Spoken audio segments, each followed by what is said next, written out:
Tak tahulah apa yang diorang jawab. Kai, Ha. masa kecil apa benda yang kau buat sampai mak ayah kau marah? Aku bawa mainan, semua mainan-mainan aku kat rumah aku bawa keluar. Lepas tu balik tu aku kena cili kat badan. Aku bakar kursi malas atuk aku. Dah kenapa Macam aku cakap dia, aku suka main api. Kan dia suka-suka, lepas tu dah terbakar.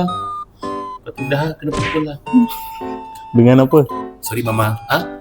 Kena pukul dengan rotan. Balik tadika, aku selalu balik dengan kawan aku. Aku ikutlah dia pergi rumah mak, pergi rumah dia. Kita orang gila dia satu taman lah, tapi bukan sebelah. Lepas tu aku balik, sebelum balik tu mak dia make up kat aku. Lepas tu aku balik rumah, mak aku tengok muka aku make up. Lepas tu mak aku pukul. Kenapa? Lepas tu bapak aku pucuk. Tak apalah tu. Biasalah tu. Weh, aku cukur kening aku dah. Aku cukur, aku sop. Nak test lain. Itu? Dari sebelah. Kontak dah sini. Kenapa? Tak raya tu. Sebab? Saja nak cuba. Aku gunting bulu mata aku sebab aku teringin nak aku suka tengok orang gunting rambut orang. So aku kalau gunting rambut aku takut aku nampak. So aku gunting bulu mata aku.